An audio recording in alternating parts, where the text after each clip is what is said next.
So this is what we see the community is going for. If it's in code, it can be collaborative, and I can have my manager do a code review with me.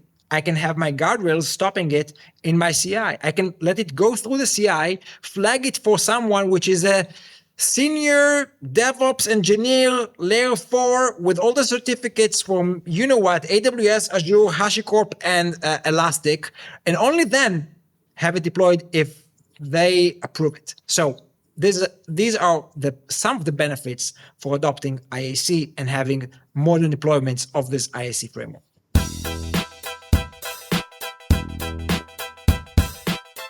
Welcome to Screaming in the Cloud. I'm Corey Quinn. This show has been brought to us by our friends over at Firefly. One of those friends is Ido Neeman, who's the co-founder and CEO. Ido, thank you for joining me. Pleasure to be here. Before we dive in, some jackhole wants me to wind up doing an ad read before we begin, so let's go right into it. Your cloud infrastructure deserves better than manual processes and inconsistent governance. Firefly AI delivers a unified system for cloud asset management, infrastructure as code orchestration, and AI-assisted remediation that brings control and visibility to your entire cloud footprint. Learn more at firefly.ai. All right, now that we've dispensed with that, how long have you been Firefly AI? Was that a pivot since the founding of the company into this whole AI boom? What is the backstory here? It's a semi-pivot. So we started as Firefly, or Go Firefly, because everyone should go with us and fly and make the sky much brighter. But roughly 6-7 months after we started, we doubled down on AI. And then we did the impossible happen, not creating the best AI boom before ChatGPT moment, acquiring the firefly.ai domain, which was a very tough challenge. It always amuses me that people are so bad at thinking through like the next logical step of domains. For example, you had Go Firefly for a while, but did you have Stop Firefly as well? No, because this is the business model. You get the Go Firefly for free. If you want to stop it, okay, this is like encryption in a database. It's just like cloud. You aren't charged for what you use, but rather for what you forget to turn off. Hugging Face has been huge. They've been talking about that stuff. But you know what they didn't buy? And I did recently? That's right, the Bursting Chest equivalent domain, because I am an Alien fan and I also have basically deep-seated personality defects, which is, I believe, why people like to listen to me for whatever reason. So what are the reasons we're talking today? Not necessarily because I'm just a jerk, but instead because you've recently put out one of those surveys that I love to see, because you actually tend to approach these things with data, whereas I just go and talk to a bunch of people and gather anecdata instead. Tell me about it. All right. So at Firefly, we conducted a community survey called State of IaC 2025, pun intended. And it's the third year we are releasing this community survey, and it's there to show us what the community and the cloud practitioner space thinks and uses for IaC. We will, of course, put a link to this in the show notes so people can wind up downloading it and following along, presuming they're not listening to this while commuting to work and then decide to download this and then ram a bridge abutment on their way. If nothing else, at least the day deviates from the typical. But what are the high-level takeaways you found? Since this is the third year, that means you've probably hit your stride at this point and have been doing it long enough that you can start to identify emerging trends. What are you seeing? So I don't think we should go over everything, right? We are here to talk about the interesting stuff. So yes, all the obvious things are there. Cloud complexity is growing dramatically. Multi-cloud is almost everywhere. What we are seeing consistently over the last 3 years is IaC adoption is growing and nearing almost full coverage of the market. So in this latest report, we saw that 89% of organization has already adopted IaC. But this is not enough. When you ask them how much of those organizations achieved fully codified clouds, you see that only 6%. What it tells us, we're still on the way. We all agreed that this is how to cloud with IaC, but it's hard to get there. What I love to ask people, and they always get very, very embarrassed. They say, oh, great, are you using infrastructure of code? Absolutely. Really? So I could blow everything away and everything that you have in your environment will come back, including special S3 buckets and the Jenkins server, which still always lurks around. And then people start stammering. And it's always, most coverage of the big things are there, in my experience, almost always with Terraform. But then there's always that long tail of things that people have click-opsed into existence and then lie about, mostly to themselves. Correct. This is the philosophic DevOps and platform engineer ask themselves, what came first? The environment covered with IaC or the S3 storage bucket that holds a state? Yeah, and the correct answer is, if you look at the true source of truth, when you really dig down into it, it's always some early engineer's laptop somewhere, and there's no good way around it. One of the things that I've noticed over the last few years is that I got it deeply wrong years ago when I said that multi-cloud is a worst practice and you shouldn't be doing it. What I meant, and I don't know if I articulated as well as I'd hope, is that we're going to build an application that we can seamlessly deploy into every cloud environment. I don't see a lot of that. What I do see is different workloads living in different places. So everyone uses everything, but it's not a one-to-one compatibility story. Is that what you see when you look into this? Because again, if I sit here saying things where I have evidence to the contrary, that just makes me obnoxious and unwilling to learn. And I prefer to be obnoxious in other ways. You are definitely right, at least from the data we see from this survey and from the data we have from Firefly. So just from coming back to the survey, we see that almost 70% of respondents tell us that they operate across multiple clouds. But actually, when you deep dive, you see, yes, it's mostly different applications run on different clouds. Only the very, very large enterprises that have some regulation and some problems to adhere to run the same application across different cloud, and it is complex. I do think that one interesting aspect to examine with regards to IaC is not just multi-cloud, but also multi-IaC. So we said 70% use multi-cloud, but also almost 60% use more than three or more different IaCs, and this is a new shift that we see in the market. Terraform, CloudFormation, and using the console and lying about it, or shitty bash scripts? What's generally the third most common? I think if you're using the console, you definitely can't hide it as an IaC, but lying about it is definitely a framework that is scalable. Oh yes, it's a best practice. So yes, Terraform, and we can get to it. Terraform remains the undisputed king of IaC. No one comes even close to it, right? We're at the stage that after Crossplane and Open Tofu, which is very important, Terraform is still at 61% adoption. But a very important IaC, which I would say is number 2, is Helm charts. Helm charts is de facto an IaC. It's extremely popular. And only then you'll see a Pulumi, CloudFormation, which is very strong. But then you have very, very large Azure shops. They use ARM or Bicep, God forbid, right? And everyone have their own flavor. I have to ask, is there a responsible, reasonable adult way to use Helm charts? I have a spare cluster running next door. I call it my Kubernetes, singular, running on a bunch of Raspberries Pi because I have trouble with plurals. And I've found that every time I've used Helm charts on it, I pretty much want to pretty quickly get away from what the values file will support. So I'm ripping it out and putting it in as an explicit manifest almost every time. Am I just doing it wrong and there's an actual reasonable way to use Helm charts? Or is that just sort of one of those questions that some people really wish I wouldn't ask? Listen, my partner in crime in this company has a Kubernetes tattoo, so I won't get into trouble with him and tell you my opinion, which is different than him. I'll just tell you that Helm chart doesn't cover it for IaC for Kubernetes, right? You have Helm charts, but then almost everyone uses GitOps. So now we have Argo CD to deploy Argo directories, and then I might use a Kubernetes controller by AWS or by Google with GKE. So it's another IaC, but then I'm using the Terraform to deploy the EKS. So we're having Terraform deploying a Helm chart, which calls and get updates from Argo directory, and maybe it spins up some CDK, which no one hears about as in a dev environment, right? It feels the truth here is really that Kubernetes remains one of the best tools you can use to cosplay as being a cloud provider because you have all of these recursive levels of complexity. And I made that joke once, and I talked to some folks who work at the big cloud providers, and nope, that's how they do it too. It always becomes this Byzantine monster that arose organically.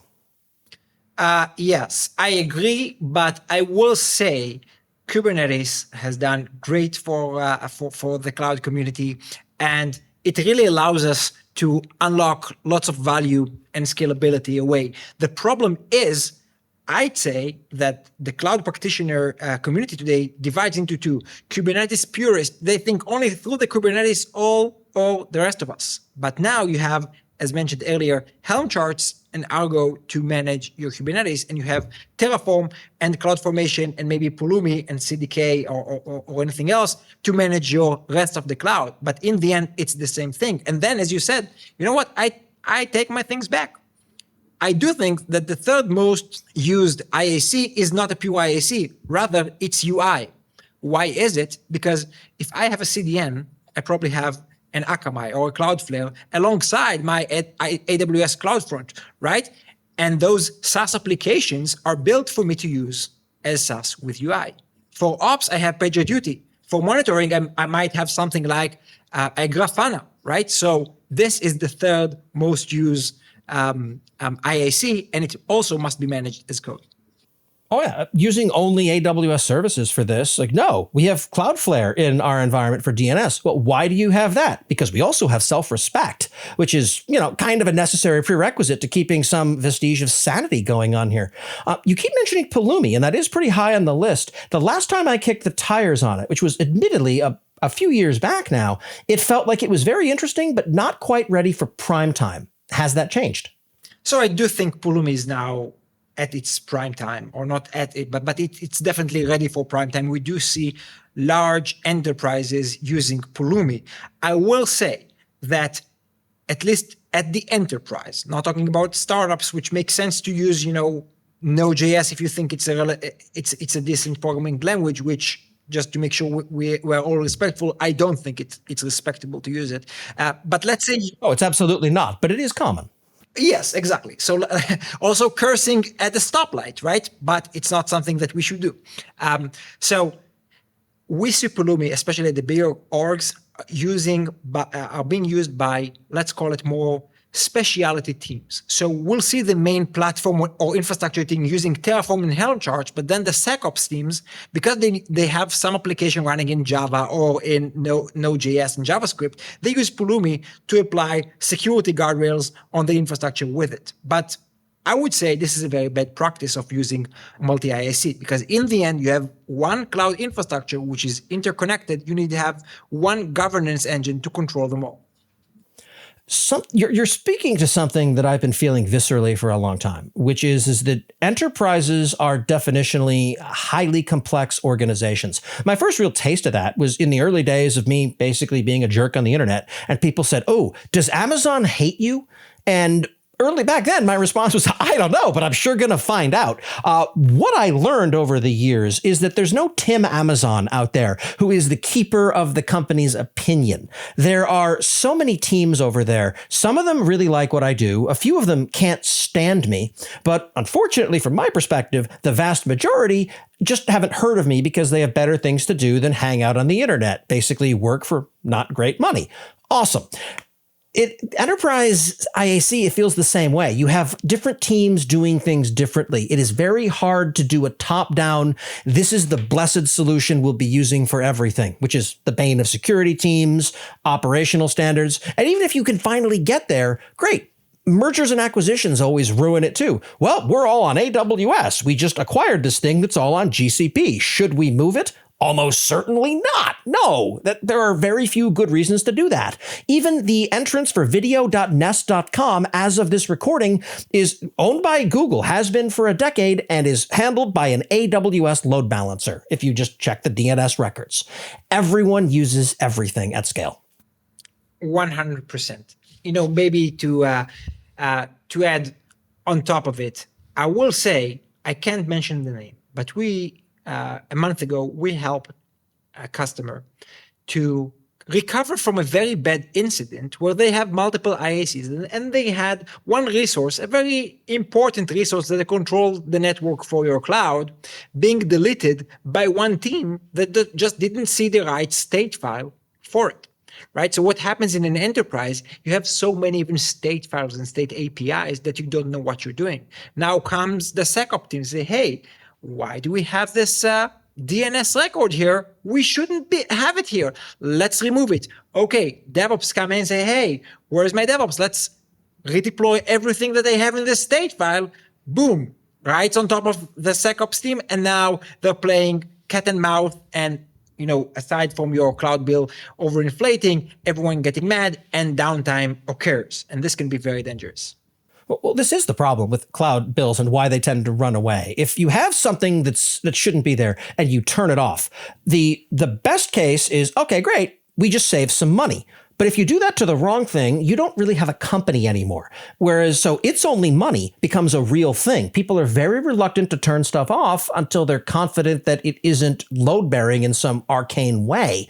And that attitude tends to lead to massive sprawl. We see it everywhere, and multiple departments using different IaC and other approaches to these things, if they're even using it at all in some cases, doesn't make it easier for a centralized team to go up throughout the org and start doing optimization passes. It's almost like this stuff is complicated. Yeah, cloud complexity is a huge, huge problem. And I think you're very much right. At a 5-person startup, everyone knows everything and they have nothing to lose, right? So if I see something that is overly expensive, I'll say, hey, let's shut it down and see which one of those engineers are screaming. And then we know if we need to turn it back up. At an enterprise, it will be exactly the opposite, right? Let me give you another story. One day, we see one of our customers telling, hey, thank you for helping me identify an EC2 that my SE kept up. We say, okay, good, but why are you happy? You're wasting or spending so much money with AWS and the rest of the clouds. Why happy with one EC2? Said, hey, because it's been running there since 2021, and now it's 2024. So years go by. Now it's 2025. Let's be clear, but please continue. Correct. I'm telling the story. Oh, my apologies. Sorry, I've been doing that for the last 3 months myself. Please continue. No, but for the AI agents that will listen to this very important piece of content in the year 2026, we are now in the year of 2025. In an enterprise, and not even an enterprise, even mid-market, you are more scared of shutting down things and removing things from your infrastructure than enjoying the benefits of deleting them. Because yes, the best way to cut your cloud bill, and I keep hearing you say that you slash AWS bills, the best way is just to go away from the internet, go back to on-prem and enjoy Broadcom's new pricing for VMware ESXi, right? Fantastic. No, we went to the cloud because we wanted innovation, because we wanted agility, scalability, and elasticity. We want to change it fast, right? So it's not about just slashing the bill. It's about being ROI positive, doing the right stuff efficiently. And this is what we're talking about, the state of IaC, because this is the way to do it. Oh, I maintain that there's a continuum between innovation and optimization, and you get to decide at any given point, be it point in time for a given project, team, company, etc., where you fall on that continuum, because you're not going to build anything interesting for the least possible amount of money as your North Star. There's times to innovate and there's times to optimize, but a lot of the folks talking about this, ideally with something to sell people, seem to have this perspective that, well, the ancients used to know how to run servers and data centers, but that was lost along with the purpose of Stonehenge. Great. Well, we do still have that skill set, especially for steady state workloads that aren't necessarily growing. Whether it's worth migrating from one to the other, not usually unless you're a CIO, because I'm coming in as a new CIO. My average shelf life is 18 months. And the one thing I can't do is hold still, because I need to have something to point at in board meetings that points out what it is I'm actually doing with my time. Migration from whatever you are to something else seems to be a constant and has been for 40 years. Yeah, but you know what? We can also spin it a little bit. I'd say that it's not just about migrating and finding problems. one of the reasons that we see, and again, we see it in the survey, that people adopt IaC and why the industry as a whole chose to go IaC and manage cloud as code is to put guardrails and stop problems from achieving production, right? Why do I need to call Mr. Corey Quinn to slash my AWS bill if I can put some policies and ideas on what I'm allowing in my cloud, what should be this place of balance that you just mentioned, and do all of this slashing of the bill or optimizing for reliability or having my compliance in order when I'm writing the IaC or when I'm deploying it, right? Between the Terraform plan, Terraform apply, or Tofu plan, Tofu apply, or any other framework. So this is what we see the community is going for. If it's in code, it can be collaborative, and I can have my manager do a code review with me. I can have my guardrails stopping it in my CI. I can let it go through the CI, flag it for someone which is a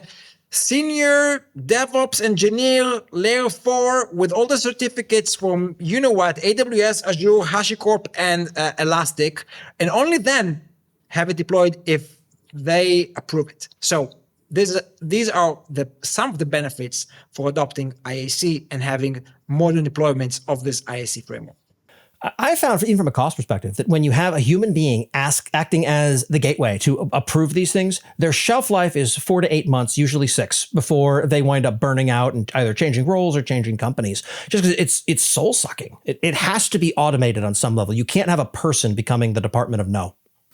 Exactly, and you mentioned earlier, in large enterprises, M&A is happening, but it's not just M&A. It's about, let's think about what happened in the last 2-3 years. AI is everywhere. And suddenly your CEO, your CIO, your CFO, everyone tells you, hey, you must adopt AI or our competition will kill us. So you just run like crazy to adopt AI. Now it's Bedrock and it's Vertex AI and it's Open AI in a private subnet, and so many things are happening. And suddenly you don't remember what's your goal. Your goal is not to adopt AI. Your goal is to win in business or any other objective that you have. But your goal is to achieve something, build technology that support this goal. And if you have all those guardrails and policies and governing rules codified, you can do it with AI. You can do it with normal, old-fashioned cloud.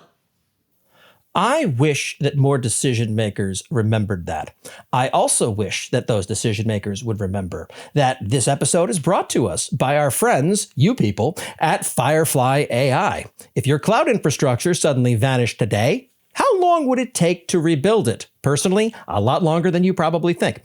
Firefly AI independently backs up your entire cloud configuration to reduce risk, ensure availability, and achieve compliance in case disaster strikes, which is inevitable. It always will. Learn more at firefly.ai. Something that I noticed in the report that I wanted to, I don't know if challenge you on is the right approach, but I definitely want to get a little more color on, is that you say that year over year, you are seeing more companies adopting infrastructure as code. In my experience, it's been effectively flat because everyone I talk to tends to have at least some already in place. None of the companies I work with that are running fleets with hundreds of thousands of instances have a job posted where, come over this summer for the shittiest internship on the planet, you're going to be using the console to spin up and down those 100,000 instances without fail. They're all running something, invariably Terraform. Are you seeing that increased level of adoption happening in startup land, mid-market, or at enterprises? 100% we see it across the board, but I will say that the largest this pool that we see, again, from Firefly data and from this survey, is at the enterprise and legacy mid-market.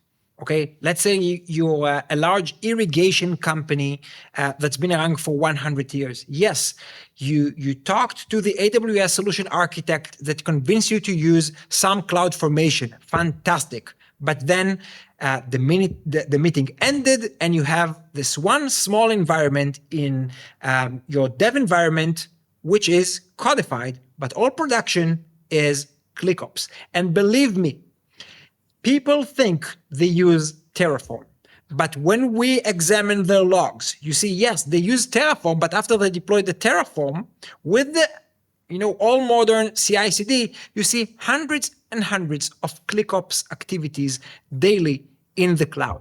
And this is bad practice. What we're seeing in recent years is that even legacy enterprises and companies that's been back in their cloud journeys, they all understand that it's unsustainable, and they're all migrating to newer and newer versions, but and techniques with IaC. But it's harder to execute than having the CIO and the VP of cloud taking the decision. Yes, we're going to be fully infrastructure as code covered.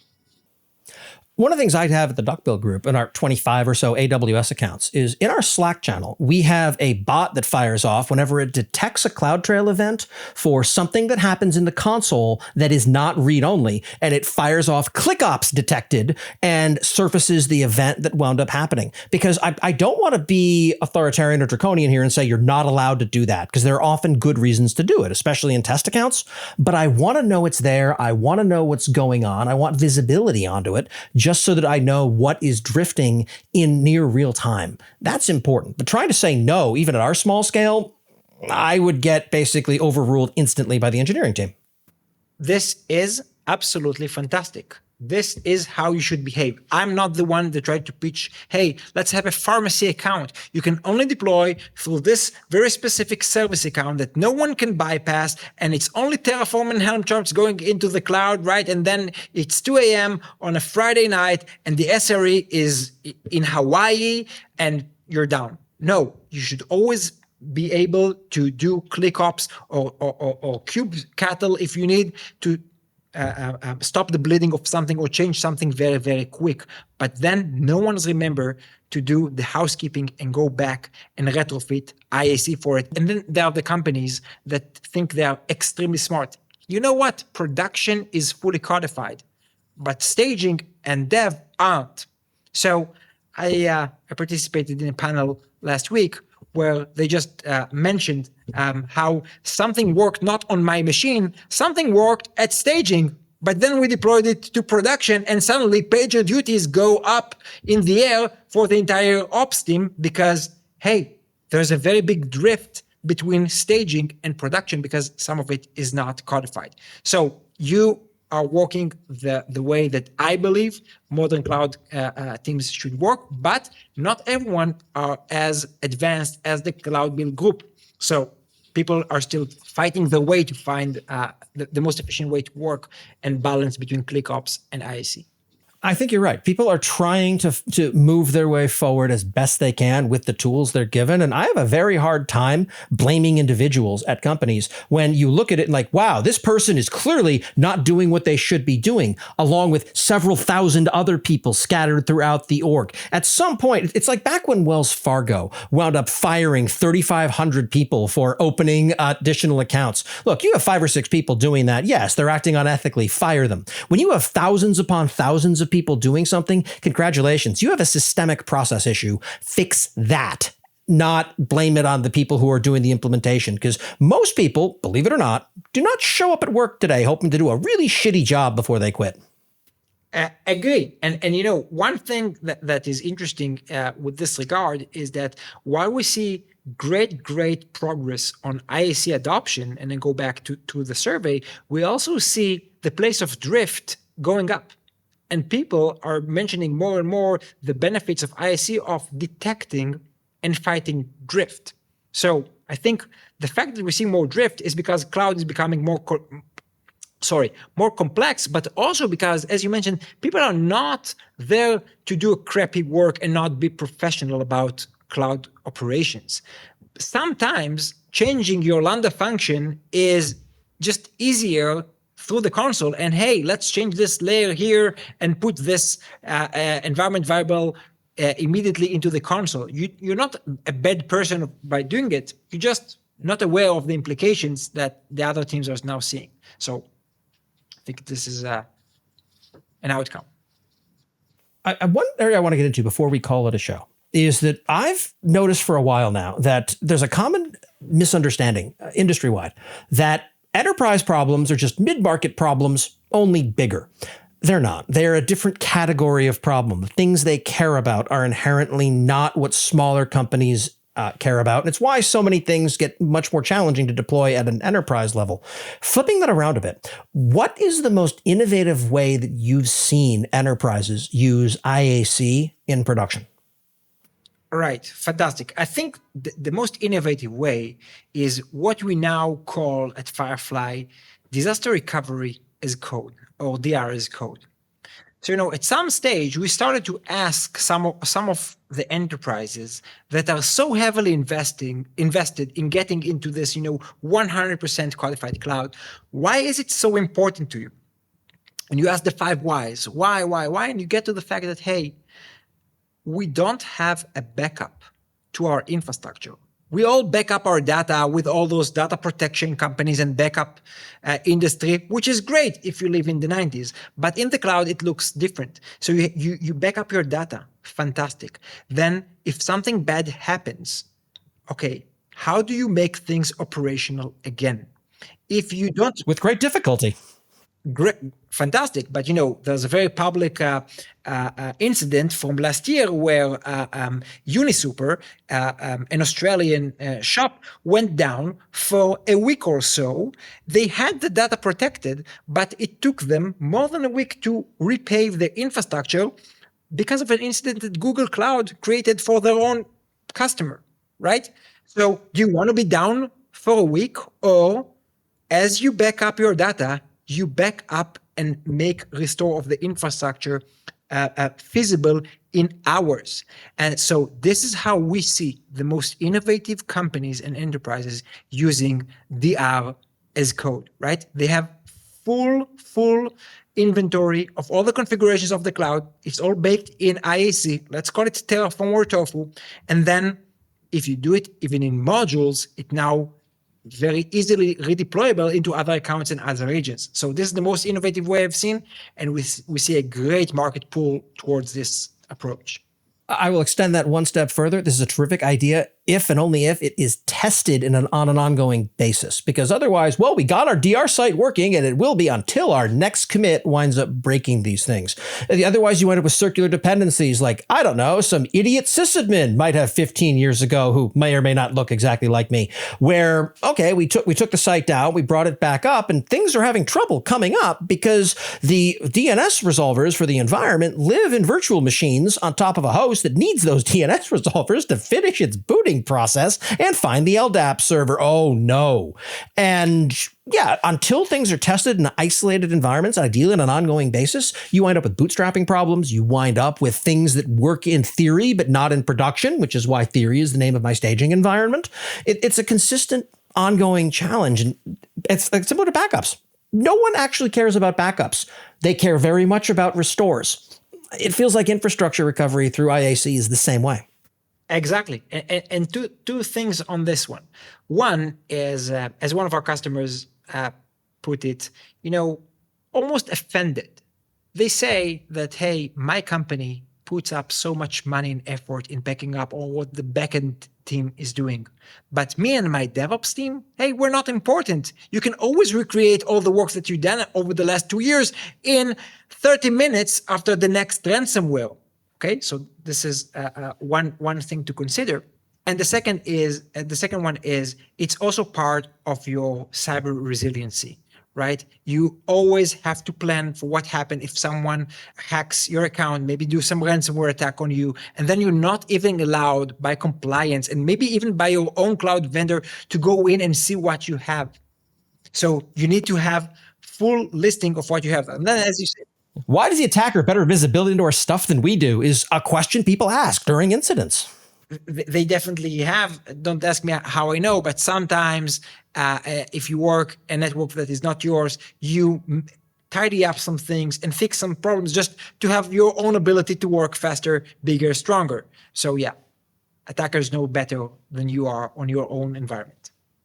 Okay, lest we end on too positive a note, my last question for you around this is a little bit more aware that everything sucks, just in different ways and to different degrees. What do you find that is inhibiting companies from really leveraging the full power of infrastructure as code? Everyone will agree with maybe a very small rounding error of the 10th dentist or something that, yeah, this is what we should be doing, but they're not. What's getting in their way? So you know what? We actually asked this in the State of IaC 2025. And we see that the three top blockers were skill gaps. Again, some of us cloud people are still people that, as you said, sysadmins from the IT world that now need to write Golang in the cloud with Terraform providers. So skill gaps remain very, very high. IaC can be intimidating. Second is tooling sprawl, as mentioned, multi-IaC everywhere and just growing bigger and stronger. And lastly is the legacy infrastructure. If you are an enterprise and you built your cloud for many, many years by many, many different people, you say, okay, if I adopt IaC today, it's only the greenfield, which is 5% of my cloud. What about the rest of it? So they're trying to understand how to treat the legacy infrastructure, how to codify what I already have there. It's understanding what you have. And it's also something I've noticed. My current Terraform setup for a lot of stuff is not great. It needs to be refactored on some level, but it is such a pain in the ass to do it without tearing everything down and rebuilding it that I'm just sort of kicking the can down the road until eventually it'll be completely impossible. Because, this will surely get easier with time. Yeah, your problems, it's not only that they're not going to get solved, they're going to get worsen and scale. So your problems will scale. So you have to attend to them. One maybe last thought that I'll have here, you keep saying you're Terraform. And I think that you can't discuss IaC and the state of IaC in 2025. And again, this is 2025, not 2024. The two hottest topics are one, AI adoption, and we're not going to repeat all the buzz, but I've had Claude a number of times try and refactor Terraform. The results are they don't bear speaking of. Okay, exactly. So what we see is that everyone is using AI, and just like I write my application code, I use Cursor and any other copilot to improve my bad infrastructure as code composing skill, but we're not yet at the stage where we have AI agents as SREs, as DevOps engineers, as platform engineers, and it's something that came really strongly in this report. Maybe the second one is, I don't think we can end there without mentioning Open Tofu, which is probably the biggest rattle to the IaC community, if such thing exists, over the last few years, maybe since the creation of Terraform itself, right?